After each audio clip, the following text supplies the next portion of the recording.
நரேந்திர மோடியின் நண்பர் Donald Trump right winger, America first என்கிற ஒரு விஷயத்தை வைத்து எலெக்ஷனில் வெற்றி பெற்று விட்டார். ஆனால் அங்களுடைய மக்கள் அவருடைய நோக்கத்தை புரிந்து கொண்டு அக்ராஸ் அமெரிக்கா, ஒட்டுமொத்த அமெரிக்காவில் 18ஆம் தேதி ஒரு மிகப்பெரிய போராட்டம் வெடித்தது.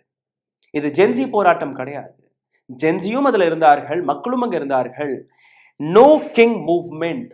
இங்க எப்படி மகாராஜாவிற்கு எதிராக யாருமே பேச முடியவில்லையோ, அமெரிக்காவில் மகாராஜாவுக்கு எதிராக மக்கள் ரோட்ல இறங்கி இருக்கிறார்கள். 7 மில்லியன், 70 லட்சம் மக்கள் இதில் கலந்து கொண்டிருக்கிறார்கள். இந்தியாவில் என்ன நடக்கிறது?